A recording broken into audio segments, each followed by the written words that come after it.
નમસ્કાર, ચેનલ આઈ વિટનેસના સમાચારોમાં આપનું સ્વાગત છે। હું છું મેહુલ પટેલ। સમાચારોની શરૂઆત કરતા પહેલા એક નજર કરીશું મુખ્ય સમાચારો પર।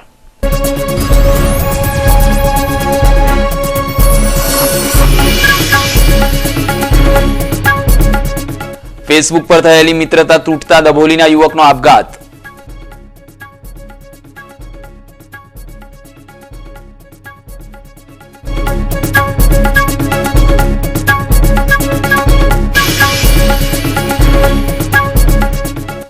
સુરત સહિત સમગ્ર દક્ષિણ ગુજરાતમાં આગળ વધી રહેલી મેઘ સવારી।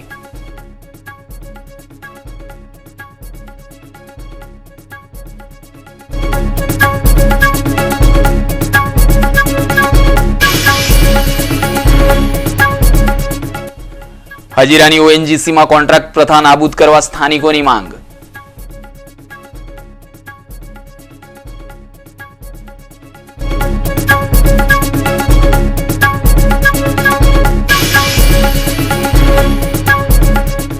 ઉધનાના વેપારીને મુંબઈનો ભાઈ બની ફોન કરનાર પકડાયો, ખંડણી ઉઘરાવવા કરેલું તરકટ।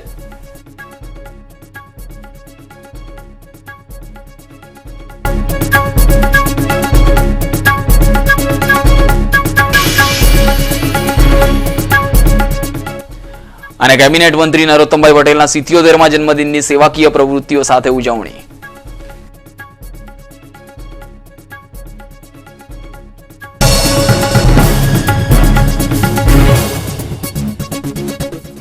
અને હવે જોઈએ સમાચાર વિસ્તારથી। સોશિયલ નેટવર્કિંગ વેબસાઇટ ફેસબુક પર મિત્રતા બાદ યુવતીએ મિત્રતા તોડી નાખવાની વાત કરતા હતાશ થયેલા દભોલીના યુવકે ઝેરી દવા પી જીવન ટૂંકાવી લેતા ચકચાર મચી ગઈ છે। ડભોલી ગામ ક્રિષ્ના પાર્ક સોસાયટી ખાતે રહેતા અને હાર્ડવેરની દુકાન ધરાવતા જગદીશભાઈ ગોહિલનો 19 વર્ષીય પુત્ર સાગર પિતાના કામમાં મદદ કરતો હતો। ફેસબુક પર તેની એક યુવતી સાથે મિત્રતા થઈ હતી અને છેલ્લા થોડા સમયથી સાગર ફેસબુક પર યુવતી સાથે વાતચીતો કરતો હતો। મંગળવારે યુવતીએ મિત્રતા તોડી નાખવાની વાત કરતા તે હતાશ થઈ ગયો હતો અને અનાજમાં નાખવાની ગોળીઓ ગળી જીવન ટૂંકાવી લીધું હતું। સુરત સહિત સમગ્ર દક્ષિણ ગુજરાતમાં મેઘ સવારી આગળ વધી રહી છે। લાંબા સમયની રાહ જોડાવ્યા બાદ મેઘરાજાએ વિધિવત વરસવાનું શરૂ કર્યું છે।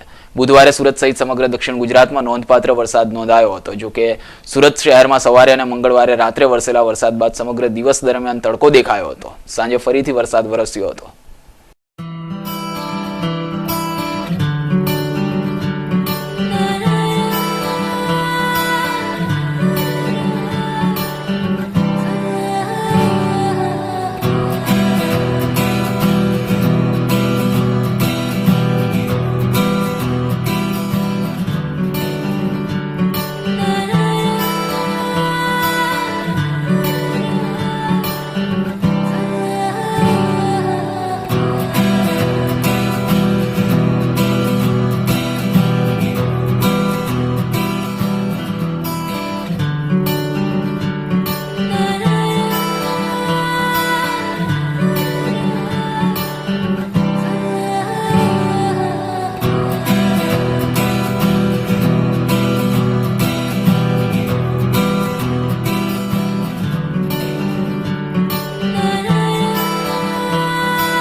સુરતની ઔદ્યોગિક પટ્ટી હજીરા સ્થિત ઓએનજીસીના કોન્ટ્રાક્ટમાં કામ કરતા 500થી વધારે કર્મચારીઓને કાયમી કરવા તેમજ કોન્ટ્રાક્ટ પ્રથા નાબૂદ કરવા અને લેન્ડ લૂઝર્સ કુટુંબના સભ્યોને કાયમી નોકરી આપવા સંદર્ભે ભાટપુર ગ્રામ પંચાયતના સભ્યો અને કાંઠા વિસ્તાર વિભાગ કોળી સમાજ દ્વારા એક પત્રકાર પરિષદનું આયોજન કરવામાં આવ્યું હતું।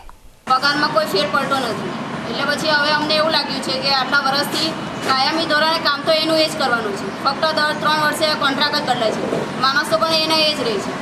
તો હવે પછી અમને એવું લાગ્યું છે કે આ નોકરી કાયમી ધોરણે તો છે જ, તો પછી એ લોકો આપતા કેમ નથી? જે એમ્પ્લોય કામ કરે છે એ જ કોન્ટ્રાક્ટના માણસો કામ કરે છે, એમને જરૂર તો છે જ, છતાં પણ એ લોકો કાયમી ધોરણે આ કામ આપતા નથી। એટલા માટે હવે અમે એવું નક્કી કર્યું છે કે આપણે એમની સામે આંદોલન કરીએ અને આપણો હક જે છે એ મેળવીએ। પછી 1985માં પ્લાન્ટ ઓએનજીસી પ્લાન્ટ ત્યાં આગળ શરૂ થયા, ત્યારથી અત્યાર સુધીમાં લગભગ 27 વર્ષ જેવા થયા છે અને અમારી 900 એકર જેટલી જમીન એ લોકોએ સંપાદન કરી છે। તેના બદલામાં અત્યાર સુધીમાં લેન્ડ યુઝરને કોઈ જગ્યા મળી નથી નોકરીમાં, કોઈ રોજગારીનો પ્રશ્ન એ લોકો લાવ્યા જ નથી એના માટે, અને કોઈ અમને રોજગારી એના બદલામાં મળી જ નથી। 900 એકર જમીન ગુમાવી જે ખેડૂતોએ ગુમાવી એના બદલામાં એ લોકોને કોઈ રોજગારી મળી નથી. એટલા માટે અમે એવું વિચાર્યું છે કે હવે અમે અમારો હક માંગીએ એમની પાસે. અમારો મુખ્ય એમ એ છે કે અમારા કાંઠા વિસ્તારની અંદર કોઈ પણ ગામની અંદર કે અમારા વિસ્તારમાં કોઈ પણ અહિત થતું હોય કે અન્યાય થતો હોય તેવા સમયે અમે જે તે આ સ્થાનિક લોકોને અમે અમારી મદદ પૂરી પાડીએ છીએ અને અમને સાથ સહકાર આપે છે. જેવી રીતે આ ઓએનજીસી છે હજીરા એ પ્લાન્ટની અંદર પણ અમારા ભાટકોટ ભાઠા તેમજ ડુમ્બસ ભીમપોર મગદલ્લા અને ગભિયર અને આજુબાજુના વિસ્તારના તમામ ગામોના કર્મચારીઓ કામ કરે છે અને તેઓ છેલ્લા 15-17 વર્ષથી કોન્ટ્રાક્ટ બેઝ ઉપર કામ કરે છે.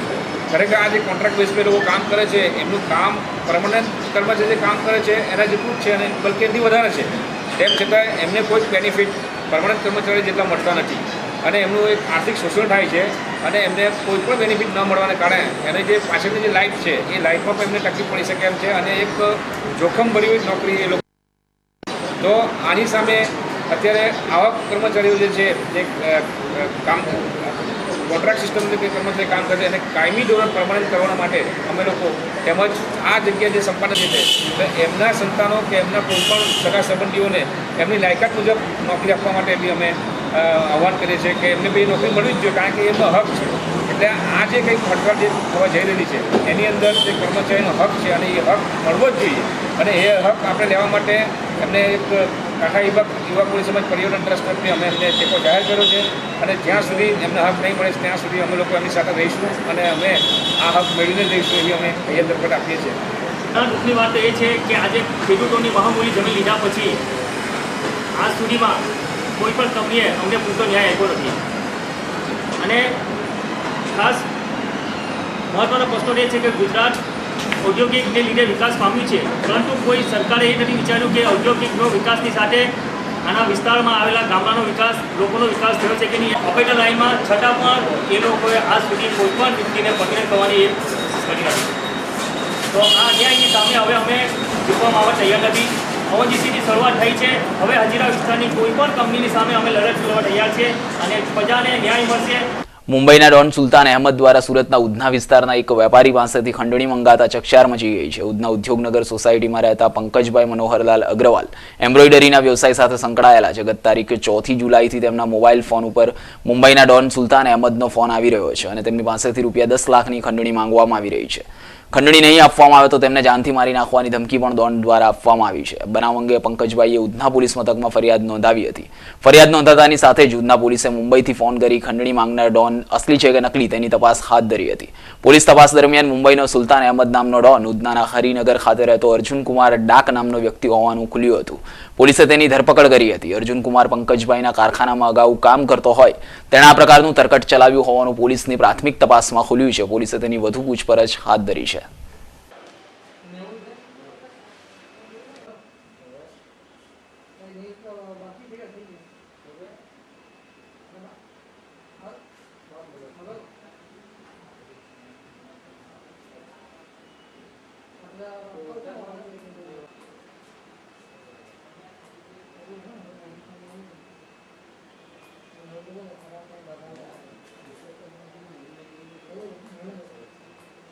ગુજરાત રાજ્યના પંચાયત ગ્રામ ગૃહ નિર્માણ ગ્રામ વિકાસ અને નાગરિક પુરવઠા મંત્રી માનનીય નરોત્તમભાઈ પટેલના 77મા જન્મદિન નિમિત્તે વીર ગ્રુપ દ્વારા રક્તદાન શિબિરનું આયોજન કરવામાં આવ્યું હતું. આ રક્તદાન શિબિરમાં માનનીય મંત્રી શ્રી નરોત્તમભાઈ પટેલને રક્તદાતાઓએ શુભકામનાઓ આપી હતી. એટલું જ નહીં પણ નરોત્તમભાઈ પટેલના જન્મદિને સુરત શહેરમાં ઠેર ઠેર રક્તદાન શિબિરનું આયોજન કરવામાં આવ્યું હતું અને પૂણા વિસ્તારના યોગી ચોક ખાતે નરોત્તમભાઈ પટેલની રક્તતુલા પણ કરવામાં આવી હતી.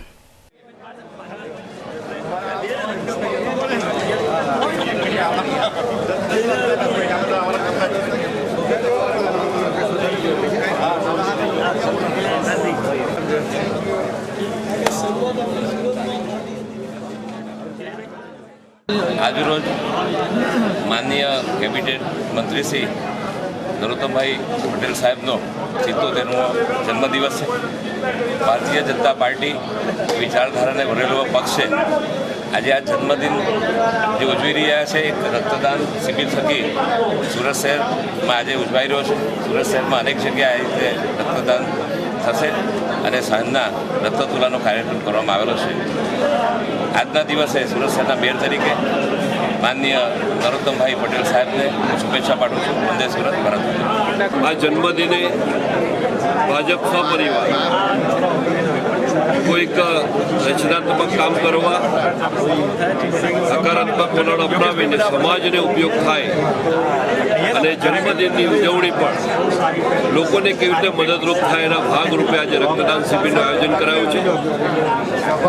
આયોજન કરનાર તમામ ભાજપના 8મા ઝોનના આયોજકોને પણ અભિનંદન અને ખાસ કરીને આદરણીય નરોત્તમ કાકાના જન્મદિવસે આજે એમને ખૂબ ખૂબ શુભેચ્છા પાઠવીએ છીએ. પ્રભુ એમને દીર્ઘાયુ લાંબુ આયુષ્ય બક્ષે એવી પ્રાર્થના સાથે સૌનો ખૂબ ખૂબ આભાર. વોર્ડ નંબર 35 અને 36 સંયુક્ત રીતે આ આયોજન કરવામાં આવ્યું છે. અમને 300 બોટલનો ટાર્ગેટ આપવામાં આવ્યું છે. કાર્યકર્તાના ઉત્સાહ અને જે રીતે લાઈન લાગી છે એ 300ને બી અમે પાર કરી જઈશું એવી અમને આશા છે. લોકોનો ઉત્સાહ બતાવે છે કે આદરણીય મંત્રી શ્રી નરોત્તમભાઈ પટેલ સાહેબ એમને સતત પાર્ટી માટે ભોગ આપ્યો છે. 4 ટર્મથી સતત ચૂંટાતા આવ્યા છે અને એમના દીર્ઘાયુષ્ય માટે અમે આજે પ્રાર્થના બી કરીએ છીએ કે એમને તંદુરસ્તી જળવાઈ રહે અને સમાજ માટે સારી કામગીરી કરે, ઉપયોગી થાય એ આજના દિવસે અમે સૌ કાર્યકર્તા વોર્ડ નંબર 35 અને 36ના શુભેચ્છા પાઠવીએ છીએ. આ વર્ષે દક્ષિણ ગુજરાતમાં મોડો પડેલો વરસાદ તેમજ ઉકાઈ ડેમના ઉપરવાસમાં વરસી રહેલા ઓછા વરસાદના કારણે ગત વર્ષની સરખામણીમાં ઉકાઈ ડેમના કેચમેન્ટ એરિયામાં પાણીની આવક ઘટી છે અને જેને લઈને આ વર્ષે જો ઉપરવાસમાં મેઘરાજા મહેર ન કરશે તો આવનારા સમયમાં સિંચાઈ તેમજ પીવાના પાણીનો કકડાટ ઊભો થશે તેવું હાલના સંજોગો જોતા જણાઈ રહ્યું છે. દક્ષિણ ગુજરાતની જીવાદોરી સમાન ગણાતા ઉકાઈ ડેમ પર અહીંના ધરતીપુત્રો સહિત લોકો નિર્ભર છે. ત્યારે છેલ્લા 1 માસથી મોડા પડેલા મેઘરાજાએ ખેડૂતો સહિત સામાન્ય માણસોને ચિંતિત કર્યા છે. ગત વર્ષની સરખામણીમાં આ વર્ષે ઉકાઈ ડેમના કેચમેન્ટ વિસ્તારમાં અંદાજે 6 ફૂટ જેટલું પાણી ઓછું નોંધાયું છે તેવું ઉકાઈ ડેમના સત્તાધીશો જણાવી રહ્યા છે. આપણે પરિસ્થિતિની આજે આપણે વાત કરીએ તો તારીખ 10/7/2011ના રોજ એટલે 1 વર્ષ પહેલાંની વાત કરીએ તો તે દિવસે ઉકાઈ ડેમનું લેવલ હતું 307.77 ફૂટ.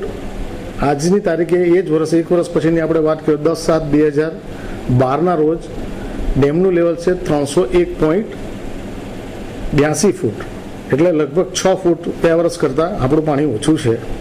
અને એ પ્રમાણે આજની તારીખે આપણું રૂલ લેવલ એટલે ડેમનું લેવલ એ હોવું જોઈએ કે 324.60 હોવું જોઈએ. એની સામે આપણે ઘણા લગભગ 18-19 ફૂટ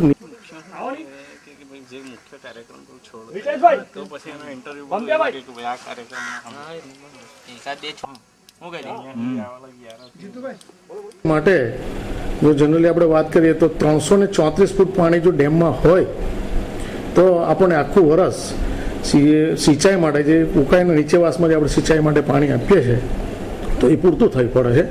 એટલે એ પ્રમાણે જોતા આજે ચોમાસું આમ તો પાછળ છે, થોડું લેટ છે, પણ જોતાં એવું લાગે છે કે ભૂતકાળનો અનુભવ જોતાં આપણને એવું લાગે છે કે એ લેવલ થઈ જશે અને આપણને એ માટે કોઈ મુશ્કેલી જણાતી નથી.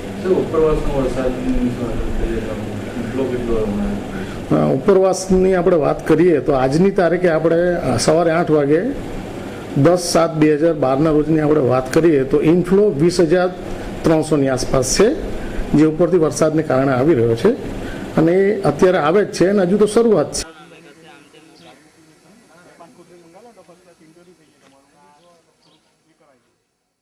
The Kalupur commercial cooperative bank limited Udhna Magdalla road શાખાના કારકિર્દીના 3 વર્ષ પૂરા થતા રક્તદાન શિબિરનું આયોજન કરવામાં આવ્યું હતું. સુરત રક્તદાન કેન્દ્ર અને રિસર્ચ સેન્ટરના સહયોગથી આયોજિત આ શિબિરમાં બેંક કર્મચારીઓએ રક્તદાન કરી લોહીના મૂલ્ય વિશે જાગૃતિ ફેલાવી હતી.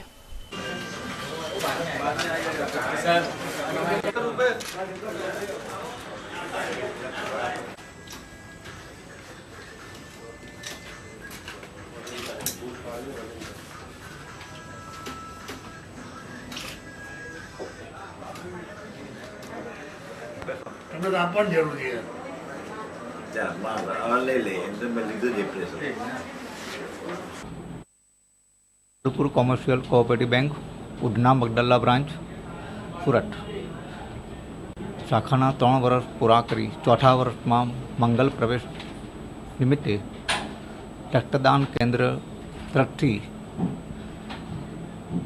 બ્લડ ડોનેશન કેમ્પ રાખવામાં આવેલું છે. કેટલી બોટલ થઈ છે અને કઈ રીતે તમે મારા ધારણા મુજબ 100 ઉપર બોટલ કરવા પ્રયત્ન કરી રહ્યો છું. તમારા લગભગ હાલના તો 20 બોટલ થઈ ગઈ છે. સર આપણું નામ અને હોદ્દો? Kamleshji Modi, branch manager, Udhna Magdalla branch, Surat. શાખાના 3 વર્ષ પૂરા કરી 4થા વર્ષમાં પ્રવેશ નિમિત્તે રક્તદાન કેન્દ્રનું આયોજન કરવામાં આવેલું છે. શાખાના કુલ 2500 જેવા કસ્ટમરમાં 200 માણસોને મેં આમંત્રણ આપેલું છે. એમાંથી લગભગ 100-125 માણસો બ્લડ માટે આપવા માટે આવી શકે એવો મેં આગ્રહ રાખેલો છે.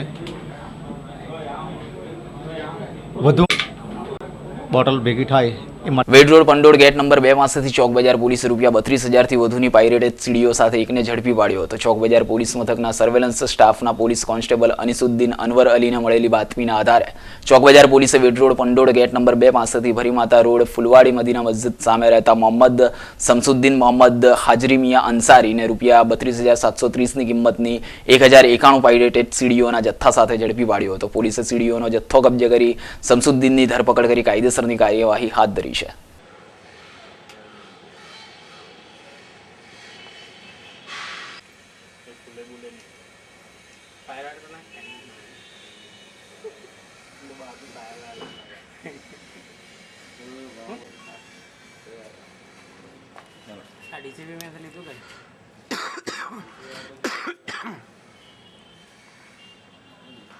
हो गया तो पूरी दुकान पे बहुत सीढ़ी लेने आएंगे लोग. तो आनो છે ચલો હવે કટમાં આનો તો ઘૂસી જાઓ 2 મિનિટ ને 1 જ સેકન્ડ હેડ મારી ગઈ 5 ડાયરેક્ટ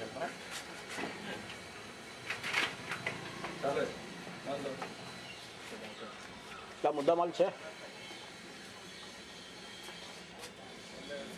નવસારીમાં વાહન ચોરીના ગુનામાં નાસ્તા ફરતા આરોપીને ક્રાઇમ બ્રાન્ચે બાતમીના આધારે ઝડપી પાડ્યો હતો. ક્રાઇમ બ્રાન્ચે બાતમીના આધારે વરાછા રેણુકા ભવનની સામે સરિતા સોસાયટીમાં રહેતા મનસુખ સેજલિયાને ઝડપી પાડી તેની પાસેથી ₹20,000ની કિંમતની બાઇક કબજે કરી હતી. મનસુખની પોલીસે પૂછપરછ હાથ ધરતા તેણે આ બાઇક નવસારી ટાઉન પોલીસ મથકની હદમાંથી ચોરી કરી હોવાનું કબૂલ કરતા ક્રાઇમ બ્રાન્ચે તેની ધરપકડ કરી કાયદેસરની કાર્યવાહી હાથ ધરી છે.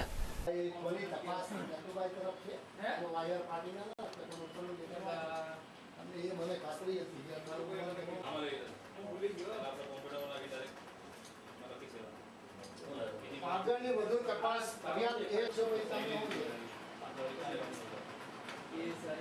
આયો લખેલું છે એ સાહેબ રેકોર્ડથી નાના પર વકલ પર છોડી દે છે નાઓનો તરફ પરત કરશો એ બોલે કે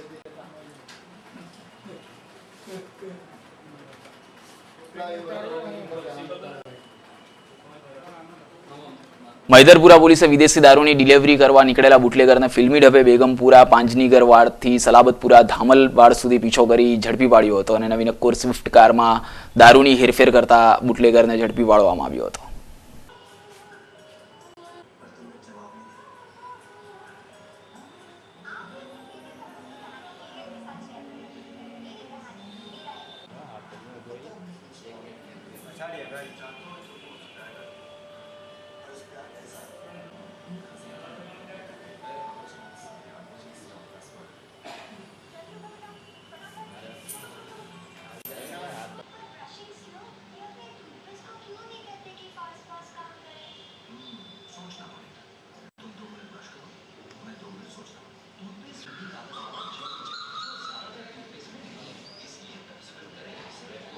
સમાચારોના અંતે ફરી એક નજર મુખ્ય સમાચારો પર.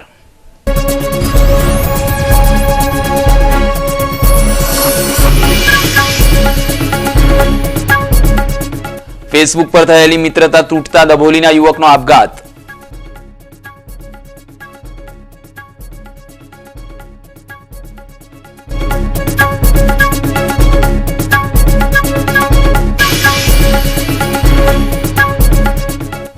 સુરત સહિત સમગ્ર દક્ષિણ ગુજરાતમાં આગળ વધી રહેલી મેઘ સવારી.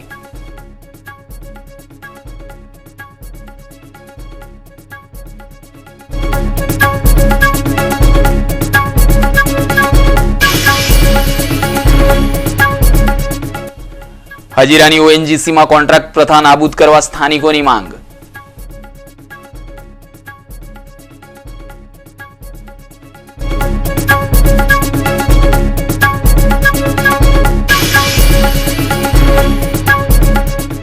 ઉધનાના વેપારીને મુંબઈનો ભાઈ બની ફોન કરનાર પકડાયો, ખંડણી ઉઘરાવવા કરેલું તરકટ.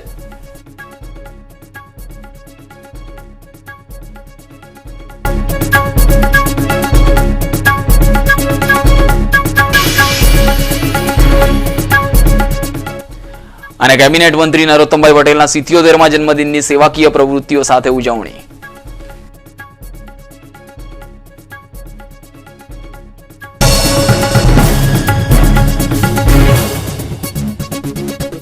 તો આ હતા ચેનલ આઈ વિટનેસના અત્યાર સુધીના સમાચારો. ફરી મળીશું ને નવી ખબરો સાથે. ત્યાં સુધી રજા આપશો. નમસ્કાર.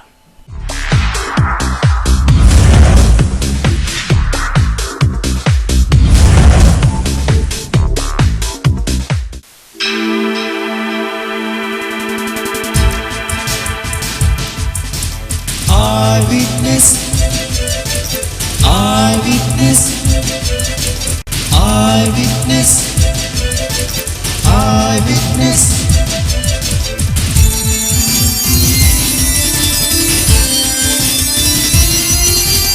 Eyewitness, eyewitness,